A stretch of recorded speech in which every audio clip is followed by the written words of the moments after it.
Entonces,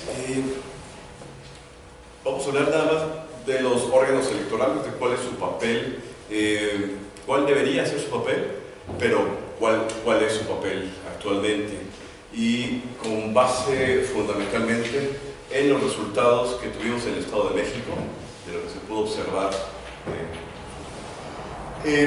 Decía Max Weber que las fuentes de la legitimidad de un Estado pues son tres básicamente. Primero la tradición de tener un rey, de tener un faraón, de tener lo que sea, es incuestionable, así es la vida, él es, y lo que sea, y como se quiera, pero le da legitimidad, algún mito, algún miedo, o la simple investidura, ¿sí? Pero siempre, por más que sea incluso un rey, tiene que haber una satisfacción en los gobernados, en los súbditos, ¿sí? Porque aunque sea un rey o lo que sea, y no hay una satisfacción, una aceptación por parte de sus gobernados, no va a durar y no es legítimo y no se puede sostener mucho en el tiempo, ¿verdad? La otra fuente de legitimidad es el carisma, ¿sí? Tú tienes un Mussolini bien carismático y pues era legítimo, porque finalmente la gente lo aceptaba, lo quería, etc.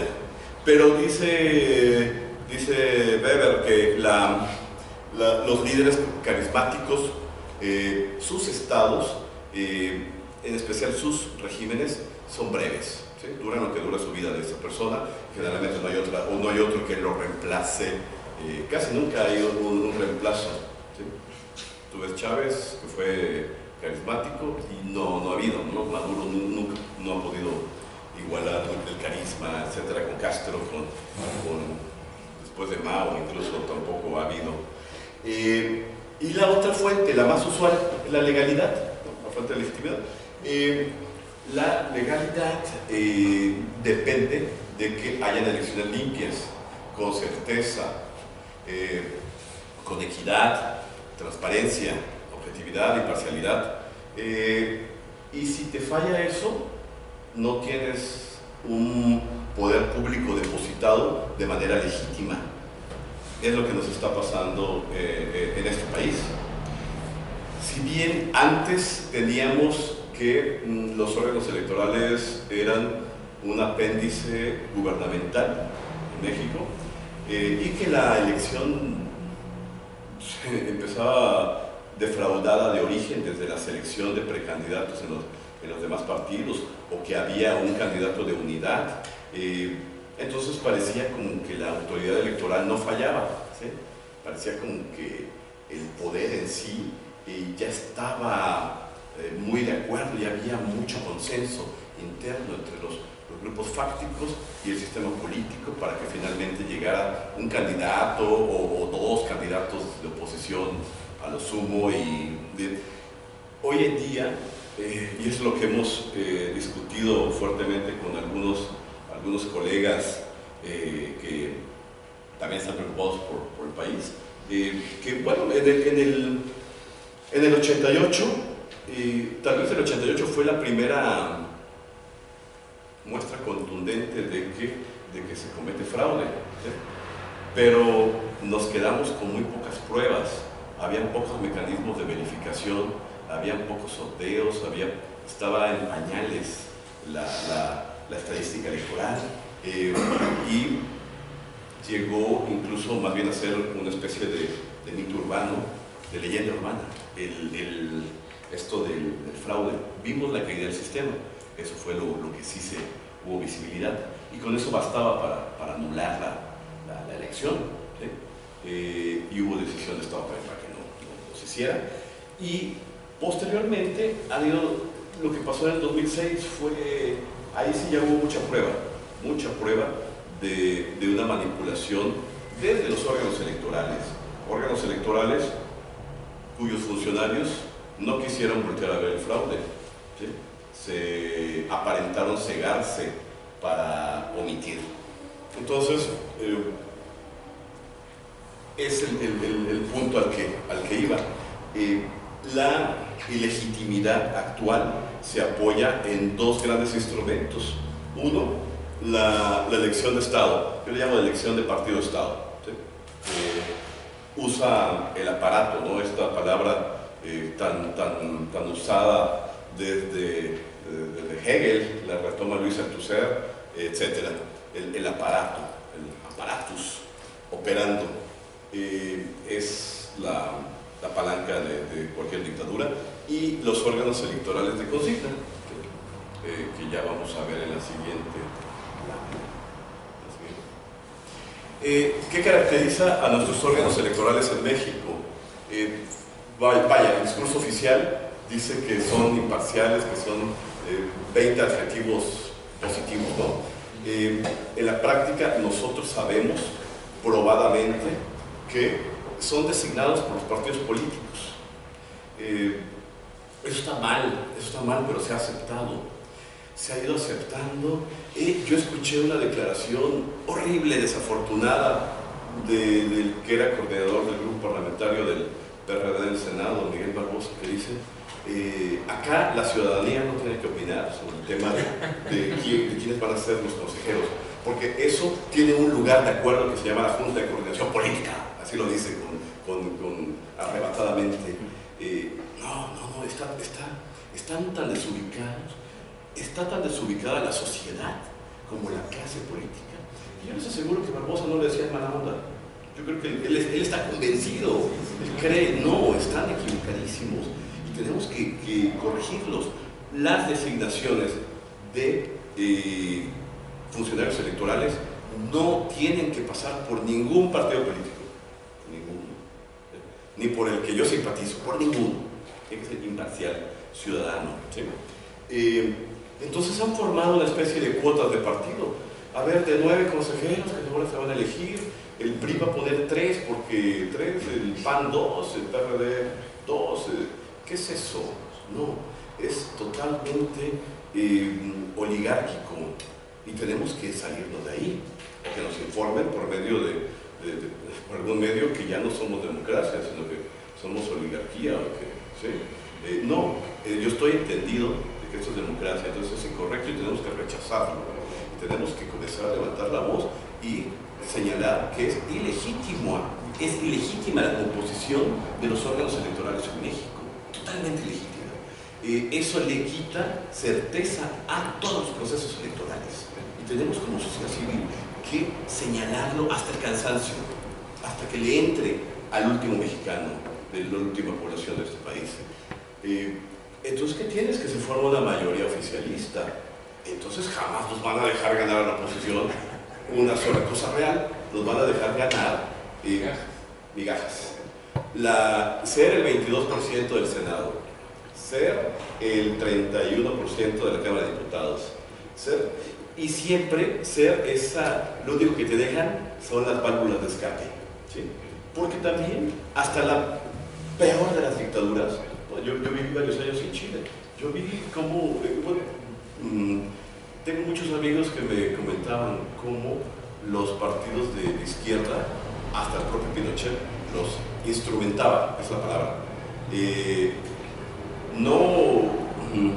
No que ellos sean disidencia controlada, no, ellos no les queda de otra, ¿sí?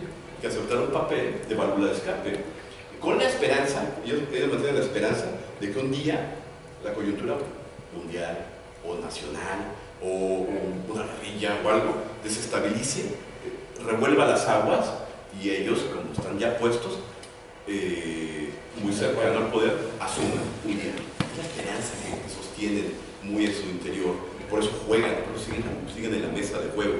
Y bueno, ese es el lugar que le dejan a la oposición mientras estén las reglas del juego así, y por eso nosotros tenemos que empujar para tirar esas reglas del juego. Entonces existe un círculo vicioso de esta farsa democrática. Esto no es más que una farsa democrática. Esto es una dictadura con fachada democrática. En otros tiempos no le habría interesado a México no aparentar ser una dictadura, en otros tiempos, pero en estos tiempos Pero en estos tiempos, a Estados Unidos le interesa decirle al mundo que él es socio de democracias liberales para tener el liderazgo mundial de Occidente, ¿sí? Y Occidente dice que se rige por medio de sistemas democráticos, ¿no? Entonces, no podría Estados Unidos hacer una sociedad, un telecán, con una dictadura. Ser dos democracias y dictaduras se vería mal el liderazgo de Estados Unidos. Esa es la razón por la que somos forzados a hacer democracia. Somos forzados a hacer democracia. Y se nos deja la puerta abierta. Ser democracia dirigida o dictadura con fachada democrática. ¿Sí? Cualquiera de las dos somos. Yo sinceramente no tengo una definición concreta de qué somos. Entonces existe una farsa democrática. Desde Los Pinos se decide la dirigencia de la mayoría de los partidos. ¿Sí? Me atreví a invitar a Carlos porque es el único partido que me consta, no es dirigido de Los Pinos. Todos los demás sí. ¿Sí? Tal vez no debo hablar de incluir al PT porque somos amigos ahora, ¿no? Pero igual acaban por alguna razón ya no se rentan en Los Pinos en este momento y hay un acuerdo con Morena. Es de lo malo es bueno, dentro de lo malo puede ser bueno. Pero si tú tienes si el presidente de la República, que no es, pongo Los Pinos porque no quiero decir presidente de la República, porque es más que el presidente de la República, es un grupucho que está detrás de él y no se limita a políticos. Entonces, si ya pusiste la dirigencia de los partidos, entonces cuando los partidos te proponen funcionarios electorales, estos en realidad son palomeados por Los Pinos, ¿sí? No van a admitir un funcionario electoral democrático, sino obediente. Entonces, ya después se pasa a los grupos parlamentarios para su aprobación, ¿sí? De consejeros, magistrados, a los grupos parlamentarios a nivel nacional, el Congreso de la Unión, y en los congresos locales también, ¿no? A sus escalas en todas las entidades federativas. Entonces, después tienes que los funcionarios electorales, en última instancia, les sirven a Los Pinos. Primero les sirven al padrino que los puso, que es de un partido. Con ellos se arreglan y él les baja la línea, pero la línea viene de Los Pinos, ¿sí? Y en Los Pinos ellos forcejean. En mesas como esta, los partidos sí forcejean. Sí es dictadura, pero hay una corte, es dictadura cortesana. Y al final se van tomando las decisiones. Entonces esto nos ayuda a entender por qué los fraudes electorales siguen impunes, ¿sí? Por qué se están realizando y son sistemáticos.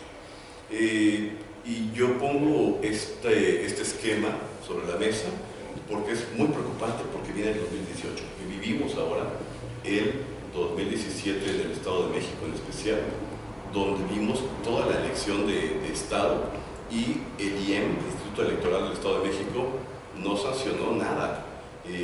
Una omisión terrible, un servilismo a Gabriel Ávila y a Peña Nieto patético. Ahora el Tribunal Electoral, el Poder Judicial de la Federación, acaba de sacar una sentencia aparentemente alentadora para la oposición. Digo aparentemente porque con estos juegos democráticos, que son juegos, no sabemos, la fachada es democrática, acordémonos, es hasta lo bueno, tenemos que tomarlo con escepticismo. Ya le devolvió el balón al IEM y el IEM va a ver qué resuelve, y si resuelve, en fin, yo soy todavía moderadamente pesimista de lo que está pasando en el Estado de México. Entonces, esto hace que finalmente, si los fueros electorales quedan impunes, nuevamente se elige Los Pinos con los mismos, y así nos vamos a ir a perpetuidad, ¿sí? Y así está pasando, es que así pasó en el año 2000, pero en el año 2000 decidieron a aparentar alternancia con un Fox pactadísimo, ¿sí? Y los órganos electorales jugaron a como tenía que jugarse. 2006, 2012, y aquí estamos. Estamos en el 2010, aquí estamos, 2018, 2017 para el 18. Entonces estamos en un enorme riesgo de continuar. Alguien decía, ay, nos quedamos tan cerca del Estado, o estamos tan cerca en el Estado de México, y dice, no, estamos tan lejos como siempre.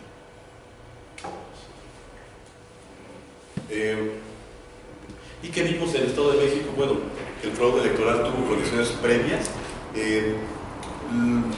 Uno, el condicionamiento de programas sociales, lo vimos, se documentó, lo batió el IEM.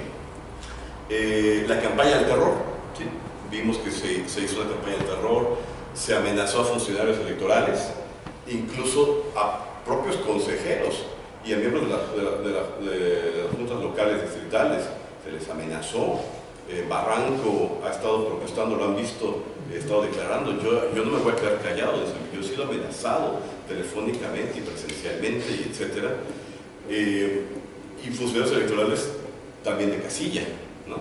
También fueron, y a los representantes de casilla también se les amenazó con un falso citatorio de la FEPADE, etcétera. Hubieron muchas técnicas de persuasión.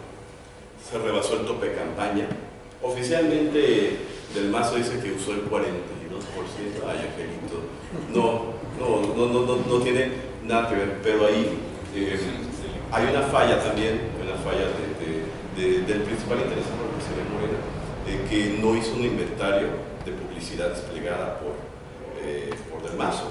No lo hicieron, no les dio el tiempo. Yo los comprendo, pero se tiene que reconocer que eso no puede volver a suceder, porque si tú inventarías el número de espectaculares, con eso simplemente llegas al 300% de la campaña, más tiempos pagados en radio y televisión, más pendones, más volantes, más cantidad de materiales, playeras, etc. Durante la jornada, pues hubo reemplazo de funcionarios de casilla, ¿sí?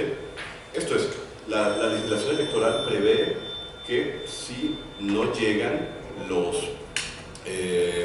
funcionarios de casilla, porque ya fueron amenazados, ¿sí? Los funcionarios electorales de casilla, entonces hubo un casi 25% de funcionarios electorales que no llegaron a sus casillas correspondientes por amenaza o por lo que fuera. Entonces la legislación electoral prevé que los primeros que están formados en la fila para votar, esos ciudadanos asumen el rol de presidente, secretario, primer escrutinador, segundo escrutinador, ¿sí? Y casualmente los primeros que estaban formados ya estaba planeado, eran del PRI y de PANAL, ¿sí? El caso de PANAL es el más recurrente. Ellos disponen de una estructura tremenda. 1.300.000 maestros. Eso explica por qué en las elecciones los representantes de casilla que más predominan son los de PANAL, son 98%, 98.7%. No puede ser que ni el PRI, a veces el PRI llega muy alto, 95%. Pues ellos te cubren todas las casillas, tienen estructura territorial magisterial y generalmente hay una estructura magisterial paralela. Están los profesores que siguen clases y hay una estructura paralela. Ya sabemos. Entonces, esos fueron los que cubrieron, acamparon. Me interrumpo un poquito. En Michoacán, nos cercaron todo Michoacán, digo porque yo soy Michoacán, y el magisterio estuvo a punto de ganarnos la gobernatura con Leonel Godoy Rangel. El puro magisterio, los charros. Si quisieran, darían, qué bueno que no. Por ese mecanismo.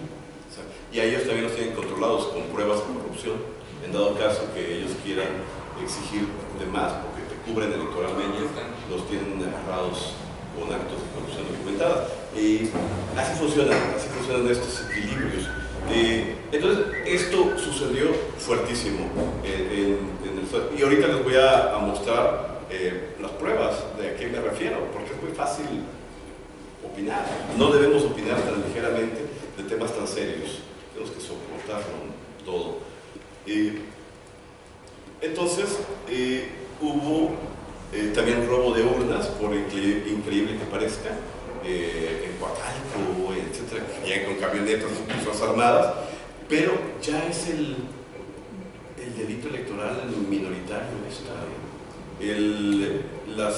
El taco, ¿no? Que echan ahí el taco de votos ya cruzados por el PRI, que ves hasta con liga aparecen adentro. Eso ya no es el... Lo digo porque el propio Andrés Manuel señala mucho eso, el relleno de urnas, todo. Ya no nos están metiendo el gol por ahí. El gol nos lo están metiendo por medio de funcionarios electorales, ¿sí? de funcionarios de casilla. El gol está metiéndose por ahí y ahora mismo lo voy a documentar más. Y bueno, fraude electoral post-elección, la manipulación del PREP. ¿Sí? El PREP, que originalmente era un instrumento que ayudaba a darle más confianza al electorado, ¿sí? Porque antes parecía como que era la elección y hasta 3 o 4 días después venían con un resultado y decían, oye, no te creo, pasaron tantos días, entonces instrumentan el PREP. Entonces para decir, bueno, nos llegaron los paquetes electorales y la carátula del paquete es la que ya lo tomamos, ya le capturamos, ¿no? Y así van integrando unos resultados preliminares para dar un poquito más de confianza. Nunca debieron haber hecho eso tampoco, no de esa manera, porque no es un muestreo representativo. Puedes tener un muestreo de un porcentaje muy alto, pero muy sesgado, ¿sí? Porque te pueden llegar primero todos los votos urbanos que no te representan, pero faltan los rurales, que es otra lógica.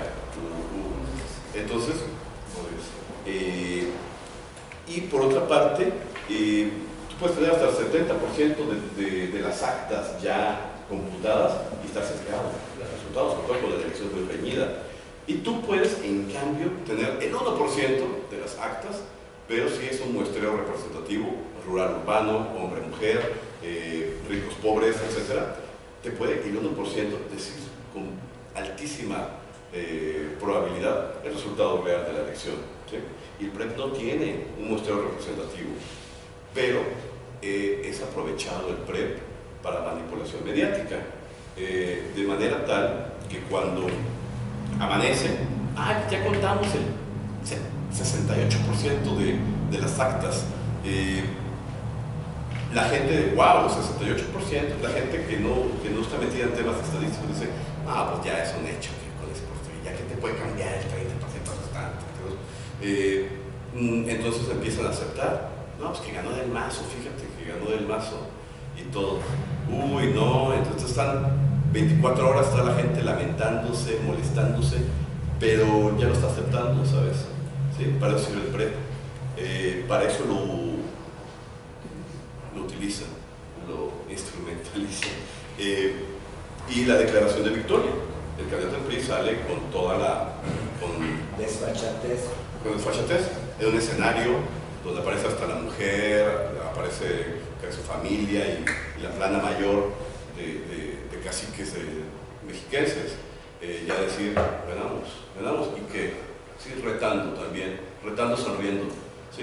Entonces también eso es parte del fraude, ¿sí? Y de hecho está prohibido por la legislación electoral, pero como los funcionarios electorales son a modo, ¿qué importa que esté prohibido? Bueno, entonces ahora a lo que yo les decía, el fraude se hace en la casilla. El movimiento social que tenemos frente a la Fundación, somos un grupo muy heterogéneo, de forma tal que hay gente de todas las profesiones, hay abogados, economistas, de todo.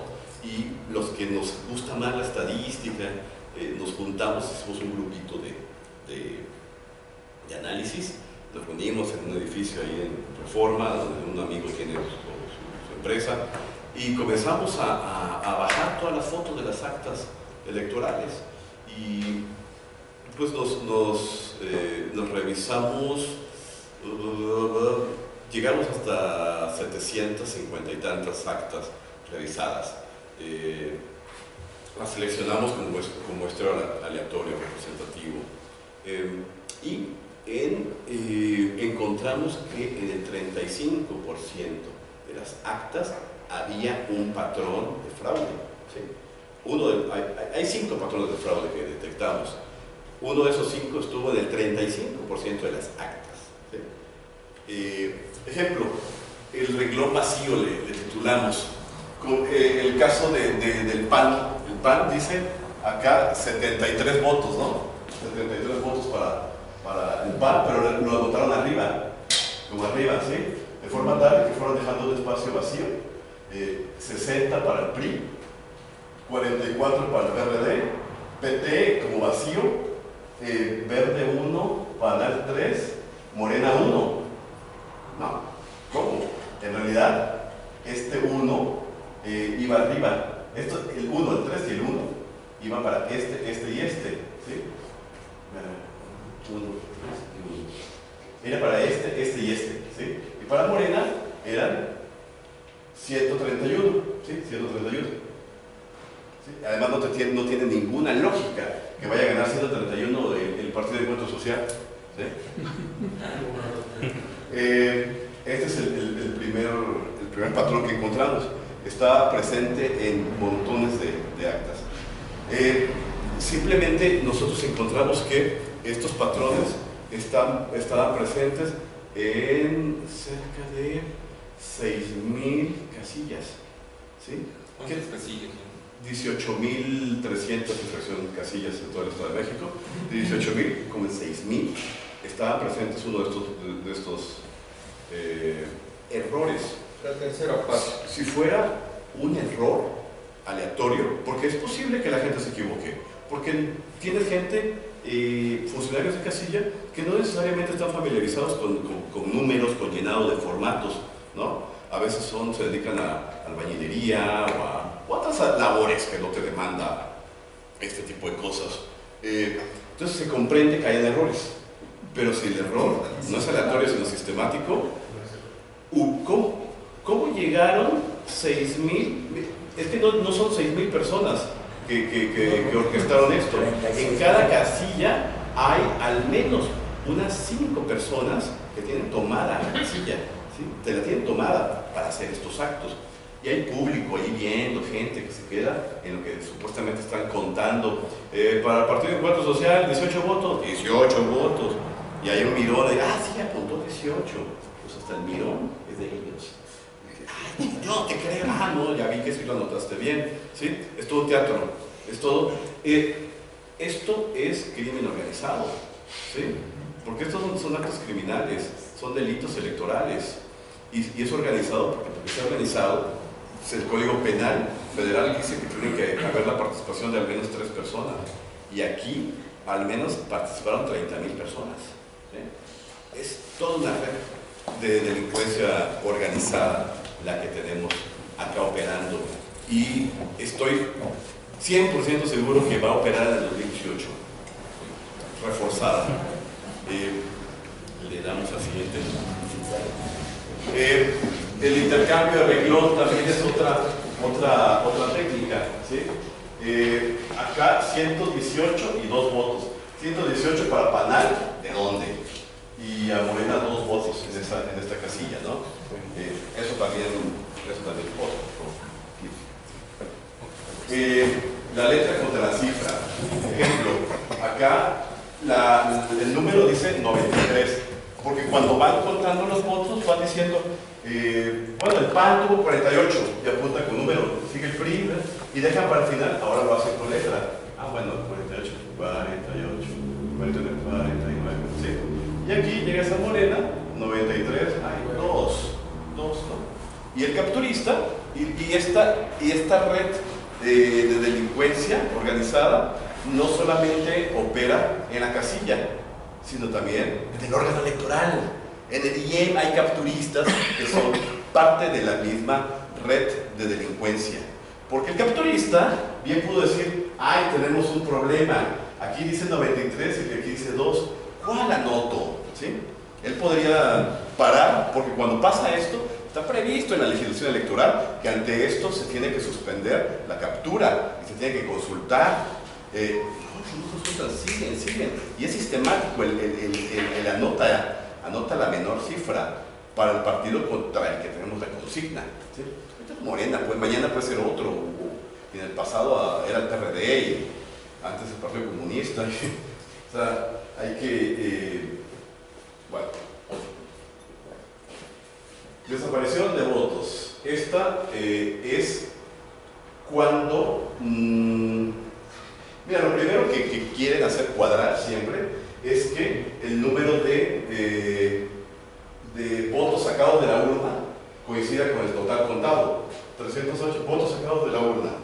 308. Y acá lo ponen 308 también. Pero 308 no es la suma de todo esto. La suma de todo esto es como 200. Entonces, como 100 y fracción de votos no están. ¿A quién le quitaron esos 100 y fracción? Morena. ¿A quién? ¿A quién era tu objetivo? A tu objetivo destruir. ¿Sí? Esa es otra técnica. Por eso no quieren que se abran los paquetes electorales. Porque cuando los abran y se recuenten, esta cifra de este partido va a cambiar. O sea, le tienen terror a la apertura de paquetes electorales por esa razón. ¿Y eso no se puede impugnar? Sí, claro. Sí, pero ya dijo el órgano electoral del Estado de México que lo que están impugnando no tienen personería, le llaman, ¿no? Sí, personalidad jurídica. Personalidad jurídica, porque creo que en su terminología de ella es personería, algo así le llaman. Y No existe, nosotros no existimos. Así es. Entonces, no, imagínense que de menos yo voy a llegar ahí. Sí, luego les cuento una anécdota. No, eso lo vivimos aquí, ¿no? Claro. Eso lo vivimos aquí. Sí. El robo de dígitos también. En este caso, Morena ganó 120 votos. Pero para que parezca como que, ups, me equivoqué, ponen nada más con letra 1. ¿Sí? 1. Porque aquí hay un 1. Porque no sé quién puede creer que se equivocó alguien al hacer eso. Pero cuando ya ves en el cómputo de actas, le anotaron 1 a Morena. ¿Sí? Entonces esto pasó miles de actas. ¿Sí? Yo por eso hicimos un pequeño cálculo de extrapolación corrigiendo los resultados para partidos y me aparece el PRI como con el 27% de votos y Morena como con el 44% de votos en el Estado de México. De ese tamaño fue el robo. ¿Sí? ¿Qué soluciones podemos tener? Dice Noam Chomsky que hay es un profesor de la Universidad de Harvard, muchos lo conocen acá. Cuando tenemos problemas sociales grandes, hay soluciones que se encuentran dentro de la caja y soluciones que se encuentran fuera de la caja. Dice Chomsky, generalmente nosotros tenemos una forma de pensamiento a veces innecesariamente revolucionaria y pensamos en soluciones de fuera de la caja en automático, pero no, el sistema tiene soluciones adentro de la caja que se tienen que agotar primero. ¿Sí? Entonces por eso también quise estructurar esto en soluciones con las reglas actuales o in the box, ¿no? En realidad no son 5 acciones estratégicas, son 10, pero las otras 5 son muy rudas como para decirlas públicamente. Las voy a reservar ahí para otra ocasión más. Lo hacemos en petit comité, ¿sí? Y sin cámara y sin nada para ¿sí? Son más agresivas. Los 5 voy a hablar de las 5 friendly solutions. 1, la estructura de defensa, la movilización electoral, cómo tienes que meter a tu gente, la distribución de recursos, cómo tratar el tema de las casillas especiales, porque ahí hay otra gran fuga de votos, y cómo manejas el conteo rápido, cómo manejas el propio y cómo le manejas al gobierno supremo. La estructura de defensa tiene que ser como la de un ejército distribuido en todas las casillas. Hay un error en este partido, por ejemplo en Morena, cuando hablan mucho de comités seccionales. No, tenemos que llegar al comité de casilla. El PRI opera como comité de casilla, ¿sí?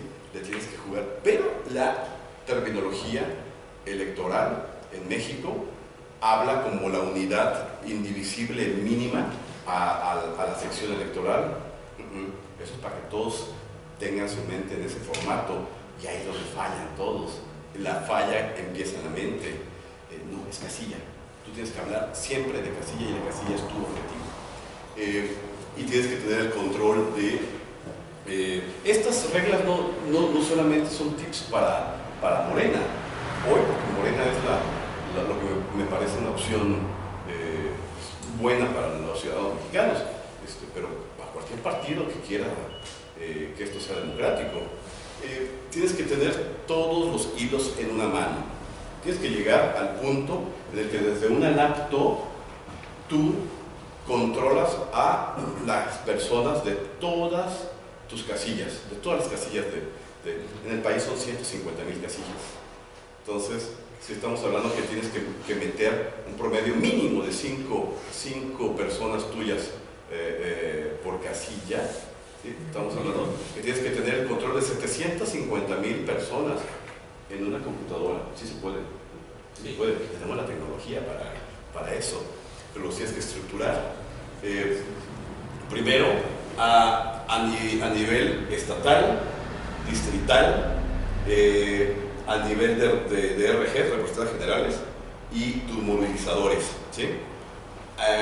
A todos los les tienes que pedir que hagan grupitos de WhatsApp, ¿sí? Y esos grupitos de WhatsApp se van estructurando piramidalmente, de forma tal que tu gente de una casilla es un grupito de WhatsApp, tu gente de todas tu RC va a ser, y todos tus RCs de toda tu sección van a formar otro grupo de WhatsApp, ¿sí? Y la cabeza seccional va a ser otro punto de la pirámide con todas las cabezas seccionales, y es otro grupo de WhatsApp. Y tu cabeza del distrito, enlace distrital, como le llamen, depende del partido, ese va a tener el grupo de WhatsApp de todo el distrito, y el titular estatal va a ser un grupo con todas las cabezas distritales, ¿sí? En el caso del Estado de México fueron 45 distritos electorales, un grupo de WhatsApp de 45 más el enlace estatal de 46 personas, y que se mete el presidente del partido del Estado, 47, y alguien más, ¿no? Y todos esos grupos los metes en un sistema que se llama CRM. El CRM es... Ustedes ubican Bimbo, la empresa, cómo funciona. Todos traen una computadorcita, bueno, en las camionetitas, o un celular, ¿sí? Y así reportan, y todo el tiempo están reportando. Dice la señora de la tiendita de la Cuarta Poniente de Puebla, que se le echaron a perder, están 3 panes Bimbo verdes. Pues eso trepa a nivel estado y a nivel nacional, y si Servirge quiere saber cómo van las cosas, lo ve, ¿sí? Y le brinca, puede ver los focos rojos de todo el país en un monitor, ¿sí? Entonces eso se llama control, que es lo que le hace falta a la oposición. Bueno, no me voy a meter en los detalles de esto porque sí lleva tiempo. Movilización electoral. ¿Cómo se frustra el fraude? Tienes que romper el control que tiene el PRI sobre los votantes y sobre las actas electorales. Hay una forma que proponemos que es sencilla, que tus movilizadores para cada casilla tengan como misión formar, ¿sí?, la fila de votación. Nosotros decimos que a 75 personas, ¿no? Ese es el ideal. Así ya no van a llegar los que recibieron fruits y torta. ¿Por qué? Porque ven una cola de 75 personas y dicen, ten tu fruits y tu torta, yo no voy a estar aquí. Y no, te doy el doble, te doy el triple de dinero. Les encareces el precio de la compra del voto, y si les iba a alcanzar para comprar 100 votos ahí, acaba alcanzando para 20, y ya ni se forman. O sea, ¿sí?, tú los puedes frustrar, llevas a tu gente, pero eso tiene que ver mucho con compromisos, ¿no? Entonces ahí lo comento, ¿no? Esos 75 votantes te consumen las primeras 2 horas de la casilla, que es cuando generalmente llegan los PANAL, los PRI, y te encarece el precio. No más, estos llegan como 2 horas antes, Sí. Tiene Incluso acampan el día previo, en las casillas más importantes, acampan, donde saben que es territorio de oposición fuerte, que esas colonias que ya están del lado del otro partido, acampan. En las unidades habitacionales aquí, a mí me tocó en las elecciones antepasadas. El PAN maneja mucho lo del desayuno. Fórmense, los que estén en la lista a tal hora, van a poder pasar a su desayuno, o en una carpa o en una casa, como una cuadra de la casilla, y ya. También decía, hay muchas formas. Distribución de recursos. ¿Sí? Tienes que tener un sistema de administración de los recursos que te da el INE para que sean óptimos. Tienes que haber un sistema de verificación de que se gasta en los movilizadores y no se le embolsa algún lidercillo local, etc. Tienes que tener también un sistema de compensación para RGs, representantes generales de casilla y movilizadores, ¿sí? Estímulos. Recuerda que si en cada partido hay como 100 personas que están por convicción personal, pero tú vas a necesitar 1000, los otros 900 los tienes que estimular de otra manera, entonces tienes ahí que quebrarte más la cabeza, que no puedes de confiar que van a llegar solo por amor a la camiseta, hay que hacer algo siempre. Las casillas especiales, tu primera batalla como partido está en evitar que se instale el mayor número de casillas especiales. ¿Por qué? Porque ahí te meten gol, porque lo único que vale es la credencial del elector, ¿sí? No tienen la lista de todo el país, de todo el estado, luego con las nacionales de todo el país. Entonces tienes que impedir, no, que necesitamos tales casillas. Bueno, te comprendo la casilla especial en el aeropuerto, en la CAPU, en la EDED, esos lugares sabemos que hay población flotante, pero luego te sacan las casillas especiales de todos lados y pues ahí simplemente llega alguien con una credencial de elector a la que le reemplazan la foto, le ponen la foto de otro, la medio plancha, ¿no? La tela y la plancha, y ahora vas al especial instalado y están personas rolando por todos lados, votando muchas veces.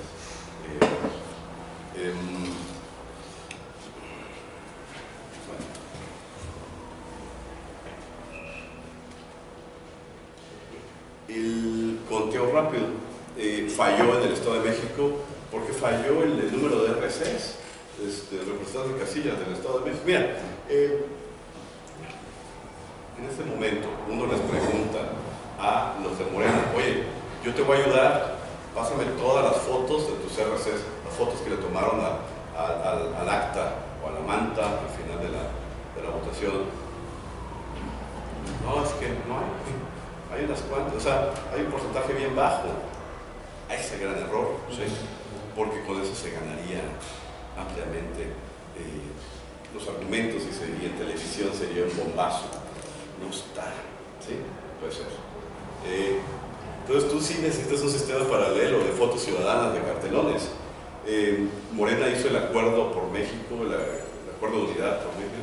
Es un provecho que muchas organizaciones de la sociedad civil te va a servir para detectar si en realidad son organizaciones reales o no son simuladores, que son alguien y su amigo del café y dicen que son la asociación multitudinaria de ingenieros, que somos miles en todo el estado y son 2 personas. Y luego suben el templete y te firman el acuerdo de unidad.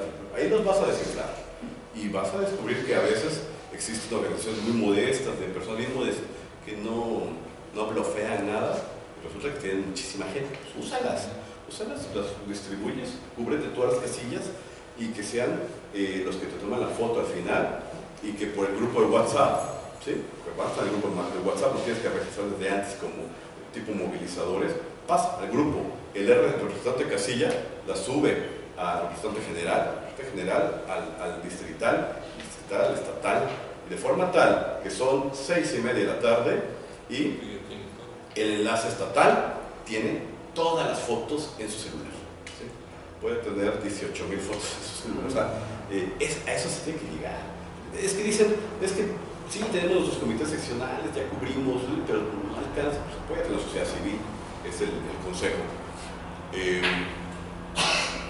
Entonces, esas van a ser armas legales para defenderte en las juntas distritales, ¿sí? Que es donde te meten todos los goles.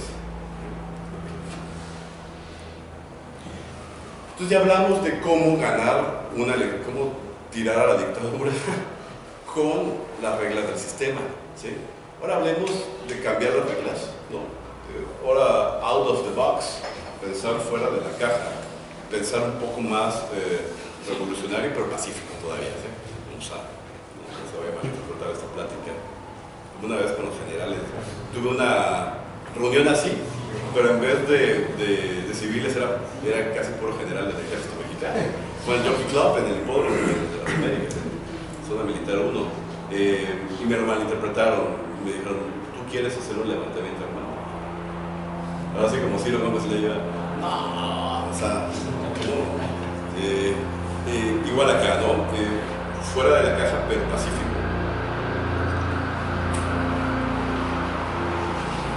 La articulación que tenemos que hacer tiene que ser una articulación social y política. Como dice un amigo, somos 100, los mismos 100, nos encontramos en todos lados, nos encontramos en el Twitter, nos encontramos en la marcha, nos encontramos en el foro, y 100 que no podemos caminar juntos. No, es que fíjate que Lozano trae una agenda oculta, fíjate que Vázquez dice que... Y empezamos todos cada quien por su lado, stop, ¿no? Un gran acuerdo entre los que estamos luchando. Y yo ya hice el llamado al voto útil y a la alianza estratégica con Morena, a 2018, al menos, ¿sí? Pero que en 2018 vayamos como barricada. Esa es una forma. Obviamente, en contraparte, vamos a poner condiciones de democracia, de que una vez llega al gobierno haya transparencia, y condiciones que en realidad ya están del lado de ellos ofrecidas. Así que es muy sencillo, pero hay que hacerlo. El reemplazo de los consejeros y los magistrados electorales a nivel federal y a nivel local, eso tiene que darse y eso lo tenemos que impulsar nosotros. Eso jamás va a venir del gobierno, no va a venir de los partidos, y si Morena lo propone es mayoriteado, lo extinguen en la misma mesa del Consejo General del INE. No, tiene que venir de fuera, de la sociedad civil fuerte, ¿sí? Tenemos que aprovechar la capacidad institucional electoral actual. Tú tienes que quitar a las cabezas a los funcionarios electorales altos, en realidad a los consejeros y a los magistrados que traen consigna, porque abajo hay gente bien competente, ¿sí? Yo se conoce la legislación electoral muy bien, gente con criterios jurídicos muy, muy claros, gente valiosísima. Eso sí se tiene que continuar. Esto es, tú tienes que reemplazar a las cabezas y dejar operando lo que hay muy buen capital humano. Tenemos que quitarle al menos el 80% del financiamiento oficial a los partidos y establecerle topes también a los partidos, al financiamiento privado, ¿no? Para eso necesitas una Contraloría Social. Edgardo Buscaglia lleva tiempo proponiendo la Contraloría Social.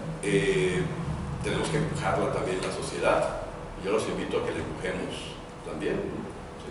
Esa es una forma, porque con eso le vas a poder hacer auditorías independientes a los partidos y a las campañas también, porque están filtradas del narco. ¿Qué es eso? ¿Qué? Entonces nos quejamos en pancartas en las manifestaciones que el narcoestado, que fue el Estado, sí, y qué? ¿Qué proponemos? ¿No? Pues entonces tienes que abrirlos, tenemos que meternos nosotros a auditar ese dinero y nos lo tiene que aceptar el gobierno, nos lo tiene que aceptar porque ellos no son nada sin nosotros, porque el poder público que ellos han recibido es nuestra fracción de 1 entre 125 millones, esa fraccioncita toda sumada es el poder que le hemos depositado a ellos. Ellos son los que reciben nuestro depósito, ¿sí? Ellos son como el banco. En el banco tú mandas, es tu dinero, ¿sí? Ellos son tus empleados. Y aquí retomo el discurso, ya saben quién es, tiene razón, y que ni es de él, pero él lo ha propagado muy bien. Tenemos que hacer uso de eso. Ellos tienen menos poder de lo que se imaginan. Ellos de hecho ya perdieron el poder, ¿sí? Porque el poder público descansa en un acto de fe y confianza, ¿sí? Sobre todo de confianza. Y aquí me estoy yendo a Leviatán y principios de teoría del Estado hobbesianos. No son ellos los soberanos de nada, no tienen nada. Ellos solamente son los encargados de sacarnos del estado natural que llama Hobbes, el estado natural que es el salvajismo, ley del más fuerte, donde yo puedo más que tú, voy y te acribillo y me quedo con tus bienes y voy con el que sigue y hasta que alguien me frene, ¿no? Entonces el acuerdo es muy sencillo. Yo pierdo un poco de mi libertad de hacer todo lo que se me ocurre, ¿sí? Si deseo matar a ese que está por allá, ya no lo voy a matar a cambio de que el que está allá no me mate a mí, ¿sí? Entonces ahí ya mi libertad, pero entonces dejas operando un Estado y eso ya no existe tampoco, porque hoy en día estamos de regreso en el estado natural, no al 100%, pero mínimo andamos por el 50% de estado natural. Entonces ellos están totalmente ilegítimamente acá y tenemos que exigir, tenemos con qué presionar para cambiar estas reglas. Miren, ayer, jueves, Lorenzo Meyer saca el artículo al cual se está refiriendo el señor Hobbes. Ya el Estado en México no tiene razón de ser. Hemos vuelto a la cuna. Así de fácil. O sea, con estadísticas, con números de todos los asesinatos que hemos tenido en los últimos 30 días, con toda la teoría del Estado, ya detrás de todo esto, lo vamos a copiar el artículo, ¿verdad? Porque viene como anillo al dedo, con todos ustedes, ¿sí? O sea, ya más justificaciones, ya sencillamente creo que son hasta innecesarias. Está todo en el ambiente. Ahora vamos a aprovecharlo para nuestros fines como ciudadanos. Y pues ya con esto llego al final de mi intervención. Ahora va a empezar la mejor parte, que es la parte de ustedes, donde hagan los comentarios, preguntas, o a reserva de Guillermo, no sé el formato, o tú dime. Hacemos como 3 preguntas, recogemos bloque de 5 preguntas y damos respuesta y otras 5 hasta agotar participación. Ya tienes la primera y Bueno, muy bien. ¿Tú quién es el que sabe los nombres aquí? ¿Que modere? Pudieran levantar la mano, que pudieran levantar la mano quien quiera participar, tomando el nombre. José Luis Torres. Juan Ángel Castillo. Juan Ángel Castillo.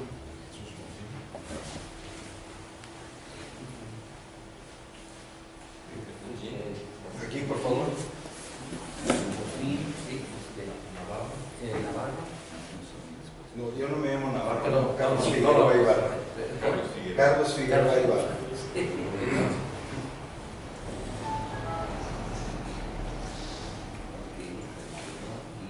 El de la abogado no, federal.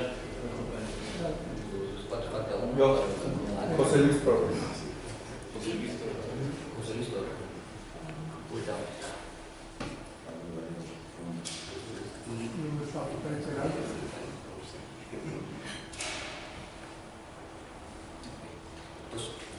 pudiera hacer una intervención de 3 minutos, solamente de 3 minutos, para que no se vaya a ampliar demasiado, ¿no?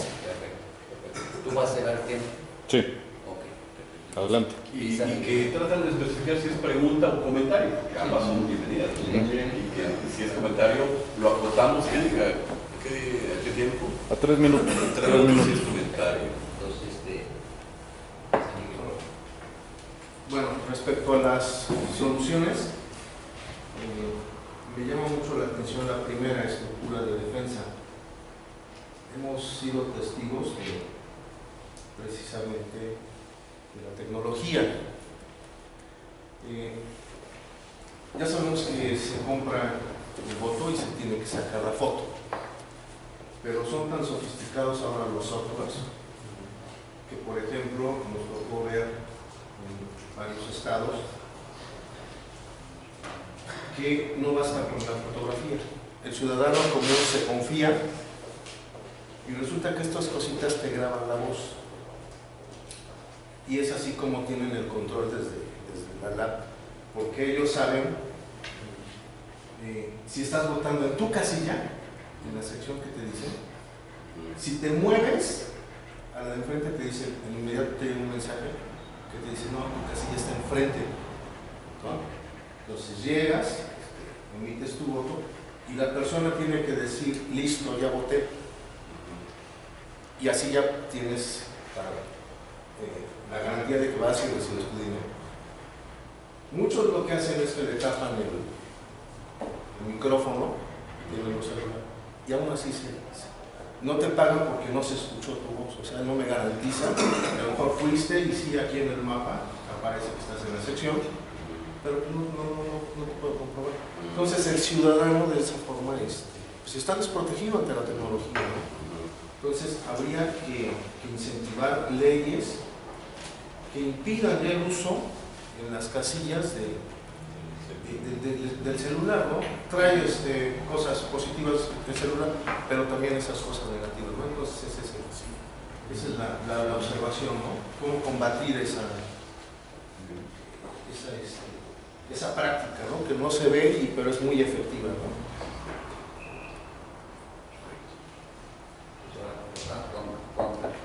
Buenos días. Antes que nada, felicitar a los organizadores de esta plática, porque a los ciudadanos también nos hace falta mucho, y sobre todo a los que queremos participar activamente en la defensa del voto en las próximas elecciones. Yo he sido representante de casilla en las últimas 2 elecciones en Puebla, y mi pregunta es básicamente en relación a qué hacer legalmente cuando el funcionario público, el presidente de casilla, nos impide como representantes del partido hacer algunos señalamientos de desviación que están cometiendo.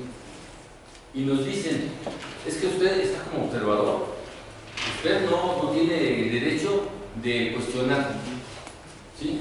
Yo soy el presidente y aquí se hacen los pilotos, ¿sí? Eso se los platico porque cuando fuimos en la última elección, toda la familia prácticamente somos de Morena, y estuvimos en la última elección ahí en la Unidad San Bartolo, y a mi esposa cuestionó al presidente Castilla, que estaba haciendo una serie de situaciones, de desviaciones, ¿sí? Entonces lo empezó a cuestionar y el presidente le habló a la policía. Y la policía llegó para, obviamente, calmar a mi esposa. ¿Saben qué? Por favor, mire, es cierto, el presidente tiene razón, retírese un poco de la mesa en donde está el conteo. Ya se estaban contando los votos y ahí estaban haciendo chachullo. Entonces mi esposa hizo señalamientos y llamaron a la policía. Entonces, ¿qué es lo que podemos hacer legalmente? Mi esposa hizo un video, o sea, ella empezó a filmar y lo subió a las redes. Esto sería válido en un momento dado para impugnar esa casilla, el video. Es un elemento de prueba para impugnar. ¿O qué otras cosas se pueden hacer?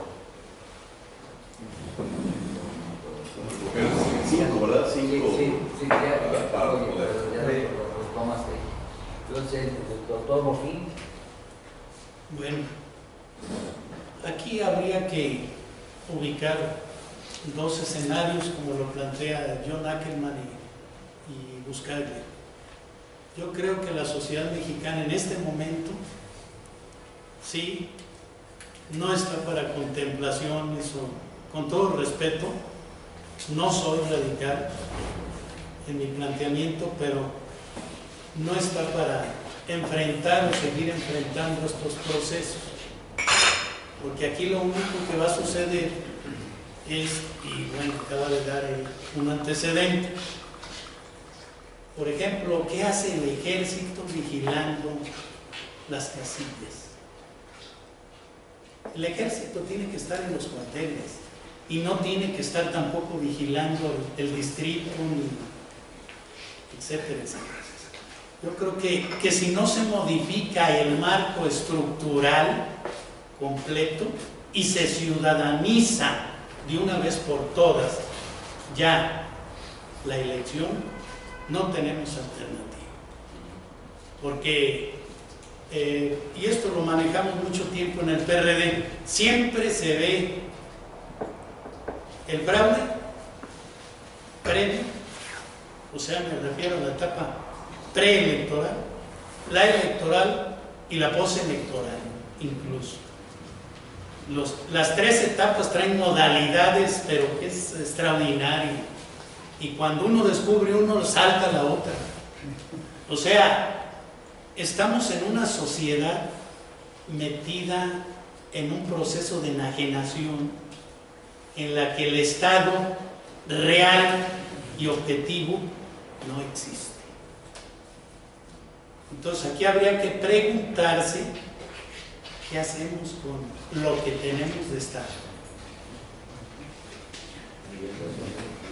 El señor Carlos Figueroa, por favor. Gracias. Bueno, me gustó mucho tu plática. Me gustó tanto que estoy pensando incluso organizar que la lleves a Morena. Aquí, justo. Como parte del entrenamiento que tenemos que hacer para enfrentar todo este fraude. Yo quisiera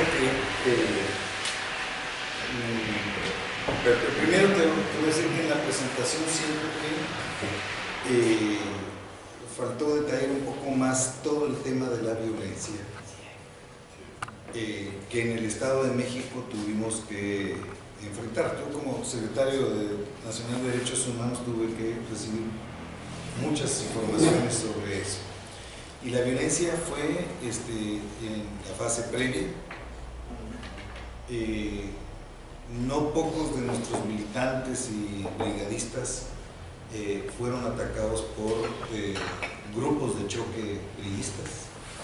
Incluso un miembro de nuestra dirección del Ejecutivo Nacional fue arrinconado con su unidad en una tienda para poder protegerse, porque había una turba ahí que pues casi los querían linchar, ¿no? Entonces, este es un elemento que forma parte, yo diría, de la estrategia también.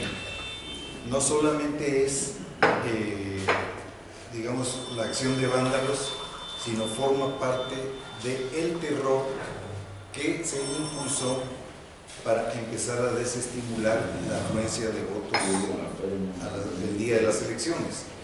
Mientras menos votación hay, este es el cálculo, casi de perogrullo, ¿no? Mientras menos afluencia de votos, el partido que tiene más voto duro o mayor capacidad de carrera va a tener la mayor probabilidad de ganar.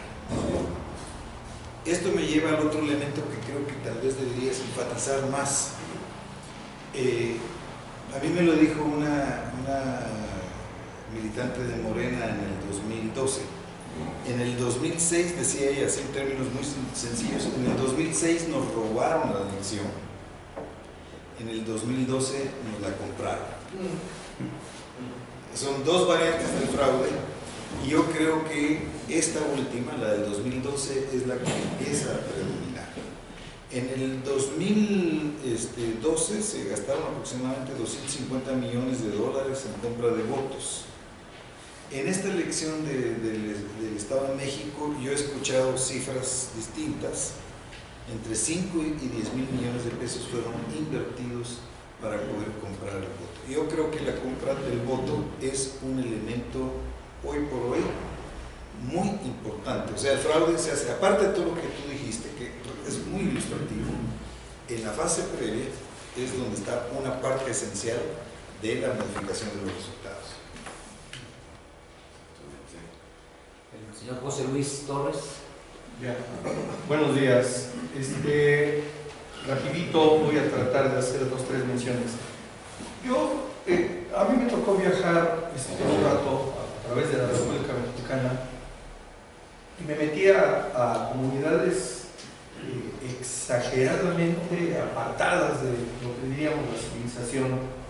Y cuando me tocaba estar en el comedor, yo le preguntaba a la gente, oiga, ¿y a usted quién le gustaría que ganara para el próximo presidente? Y curiosamente me decían López Obrador. Y yo les comentaba, oiga, ¿qué me dice Moreno Valle? ¿Quién es?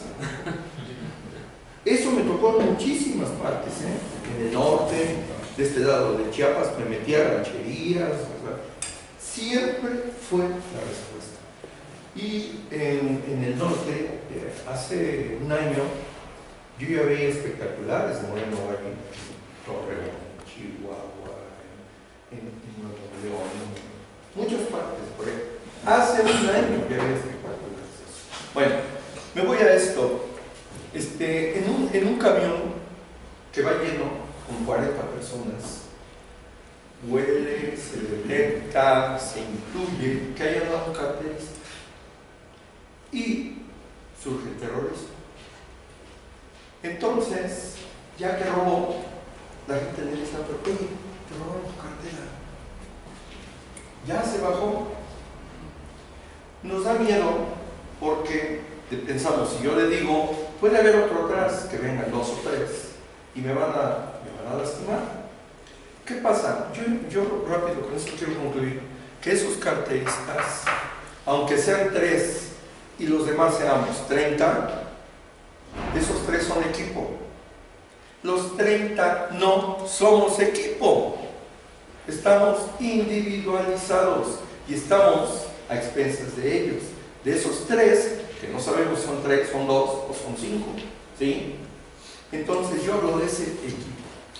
Ahora, me voy a otra. Si yo voy a que tengo un equipo de fútbol y que te diga yo, oye, entras a jugar y quiero goles, y veo que te regresas. Oye, ¿qué pasó? Es que me quitan la bola. No. Es cómo te hago para que eso resulte, ¿sí? Porque si te quitaron la bola es que te echaron un montón por ser buen jugador. A mí me queda claro que López Obrador, es el único que llena las plazas. Y yo quisiera que se ganara sin trampas, porque si no, ¿qué país esperamos? Si todos están ganando con trampas. No nos quejemos entonces. ¿Sí? Ese es el Va a pasar Ricardo y luego más un minuto. Estamos 5, podríamos. Sí. Hacemos esto, Ricardo. Bueno, brevemente, miren, yo sufrí un fraude brutal en el 83, en el 85, en el 86. El ejército se apoderó de mis urnas.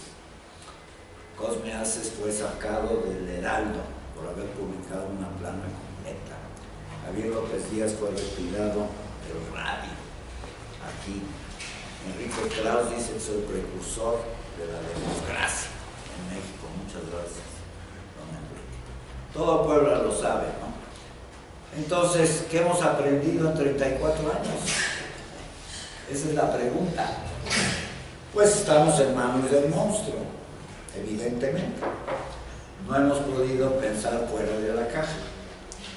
Entre la inteligencia y la violencia hay un paso. ¿Lo vamos a dar? Dice el doctor Morfín, él no es radical. Bueno, yo en teoría no soy radical. Puedo serlo el día que me dé la gana. Entonces, efectivamente, la compra es lo más fácil. En mis épocas, 1,000 pesos. Bueno, Peña Nieto compró, vamos a decir, de a 2,000, 5 millones de votos, 10,000 millones. Yo ahorita estoy ofreciendo 10,000 pesos por cada voto. Me voy a gastar 50,000 millones. Ya lo he dicho, para un presupuesto de todo el sexenio que yo voy a gobernar son 36 billones de pesos. ¿Qué son 50,000 millones? Nada.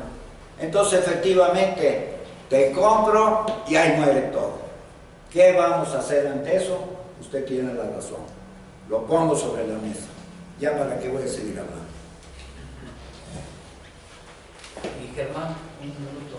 Sí, puesto que tenemos un sistema político electoral caduco y posicionado de corrupción que ya no sirve, creo que a la par de señalar, yo podría instrumentar una especie de seminario de curso permanente sobre cómo se hace el fraude electoral y qué cosas se tiene que hacer para evitarlo. Pero a la vez señalar que esto ya no puede seguir así, o sea, son dos conceptos, y precisamente porque esto no sirve, ¿a qué tenemos que estar recurriendo? Capacitar pues a la gente cómo tiene que hacerlo, fundamentalmente, y a la vez instrumentar todo un sistema de comunicación nacional e internacional que exhiba plenamente a la clase política de a qué cosa tiene que llegar la sociedad mexicana para terminar con todo esto que es un verdadero flagelo para la sociedad mexicana. Creo que esa es mi. Hasta ahí termina. ¿Proponemos este bloque? Muy bien. El uso de la tecnología para la compra del voto, así es. Sí, habría que ya pedir la prohibición de meterse con celular a la urna, dejarlos, así como cuando entra uno hay ciertas oficinas donde hay unas bandejitas donde deja uno el cel y anotan el nombre de quién es el cel, y al salir se lo devuelven a uno. Hay que proponerlo y es que yo no me explico cómo no lo están proponiendo otros partidos, ¿no? Debe proponerse y hay que pasar el comentario. Cuando el presidente de casilla acalla a los representantes de casilla y qué podemos hacer legalmente contra eso, caray, eso yo veo ahí dos posibilidades. La legal, pues sí, que sea una impugnación, se tiene que documentar, se tiene que grabar. Lo importante ahora va a ser nunca llegar solo a ninguna casilla. Los que van a ser nuestros RCs, nuestra gente en las casillas, lleguen tan acorazados como se pueda. Llévense a su familia, no niños, pues no vayan a llevar niños nomás. A todos sus primos, a toda su parentela y amigos y barrio, métanlo, especialmente a los más aguerridos, métanlo, no lleguemos solos a ningún lado. Estamos ante el crimen organizado, por el amor de Dios, como mencionó, aquí es como José Luis, el caso del autobús, ellos vienen organizados, somos 40, pero ellos son 3, pero vienen organizados y con el arma acá, sí. Igualito nosotros, al de frente, nuestra gente. Es que esto se tiene que monitorear.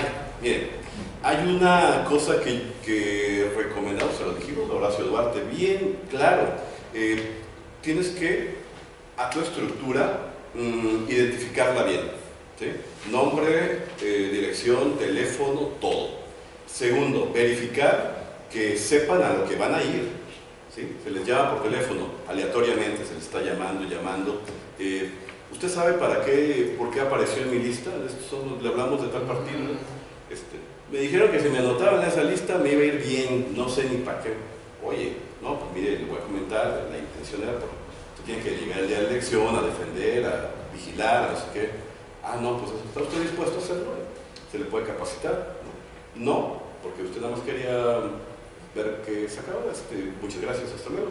Pero ir depurando la lista de representantes de casilla. ¿Qué pasa? Les digo que en el Estado de México cubrieron solamente el 52% de las casillas. Cubrieron el RC solo el 52% de las casillas del Estado de México. ¿Qué quiere decir? Que dejaste el 48% de la portería descubierta. Por ahí te entraron los goles.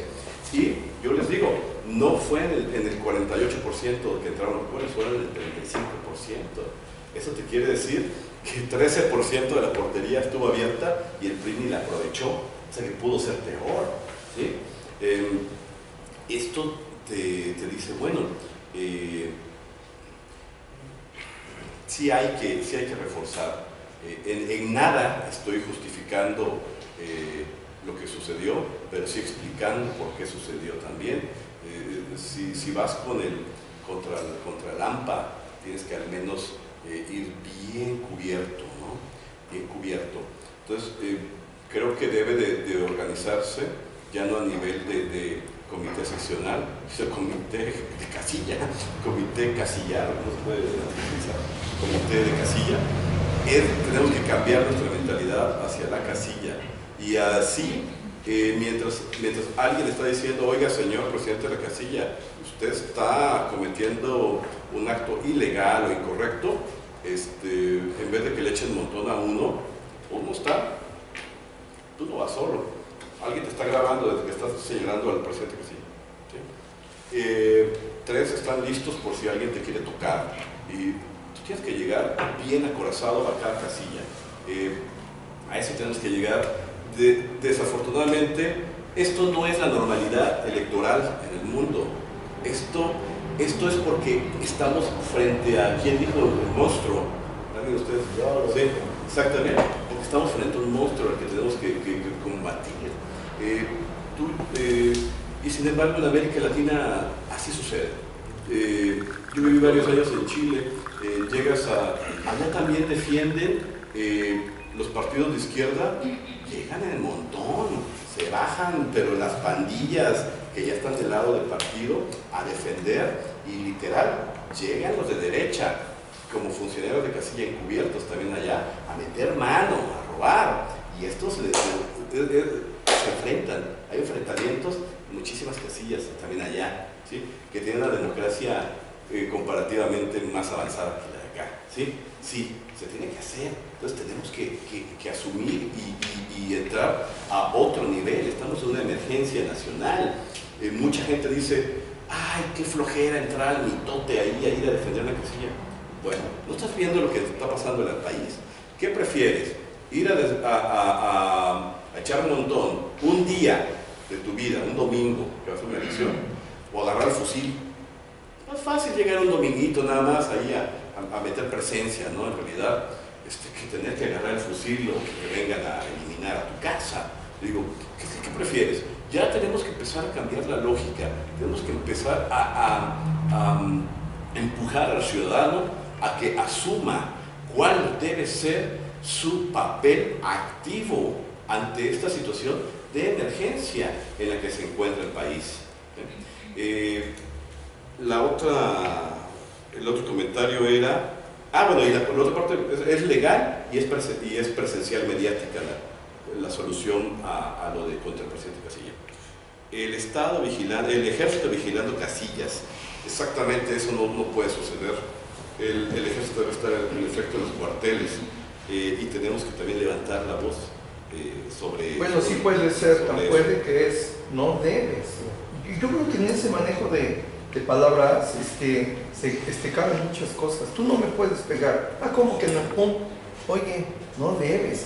Y tenemos un estado ausente, en realidad. Esto habla de que aparentemente es muy difícil decirle a México dictadura, ¿sí? Porque tenemos dictadura en el acceso al poder, ¿sí? Pero en el proteger al ciudadano no está. Esto es, hay dictaduras que por un lado te prohíben que la oposición tome el poder y por otro lado te prohíben que haya caos, violencia y anarquía, ¿sí? Entonces son dictaduras con orden. Esta es una dictadura sin orden, es una dictadura de anarquía. Yo le llamo dictadura oligopólica anarquista, ¿sí? Es dictadura en lo electoral, es oligopólico en lo económico y es anarquista en la seguridad pública. Le agradezco mucho a Carlos Figueroa la invitación a asistir con Morena Puebla a charlar sobre estos puntos. Con todo gusto les tomo la palabra, ustedes me dicen cuando gusten. La violencia en el Estado de México fue, sí fue vergonzosa. En Veracruz hubo hasta un levantón. No, un asesinato incluso, un compañero. Exactamente. Y aquí es un arma de doble filo el hacer la comunicación de estos sucesos violentos. ¿Por qué? Porque desafortunadamente, contrario al mito popular de que somos el mexicano valiente y que aguerrido y todo, eso se quedó en las películas y en algún libro de Juan Rulfo. No, el mexicano es bastante cobarde, ¿sí? El mexicano, con tantito que toquen a alguien, todos salen despavoridos. Yo les voy a contar una anécdota del 20 de noviembre del 2014 que llegamos a protestar al Zócalo contra lo de Ayotzinapa, ¿sí? Ahorita me ven de traje, pero yo ando con playera, con botas, tenis y allá salgo a las calles a marchar cuando es necesario.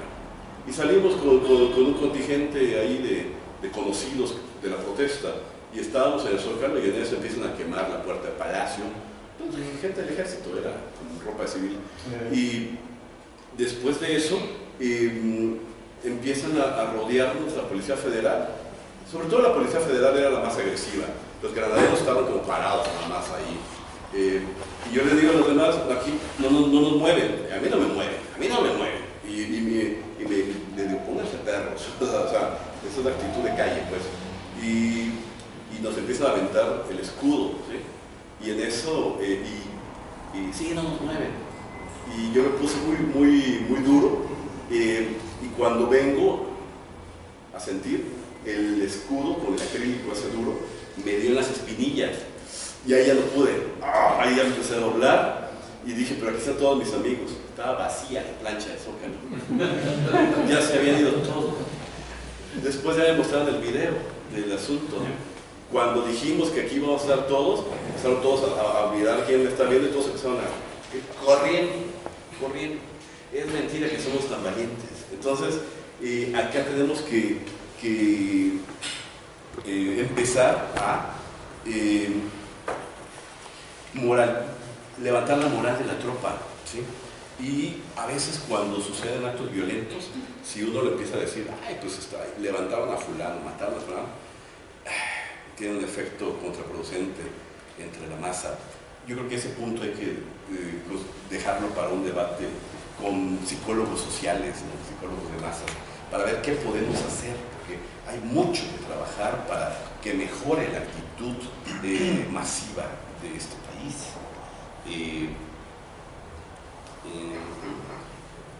Miedo a denunciar oportunamente para frustrar. Sí, hay un miedo para frustrar, lo que decía José Luis, ya lo comentamos. Hay un miedo para actuar en el momento, tiene mucho que ver con el valor. Y el valor surge cuando empezamos a hacer una red también. Cuando más acuerpado estás, comienzas a tener más valor. En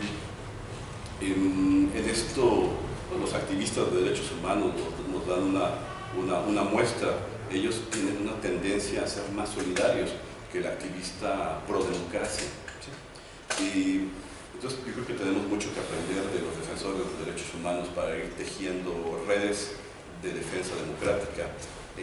Tienes que antes limpiar el interés personal por ir por el puesto político, ¿no? Por el cargo de elección, por todo eso, que eso a veces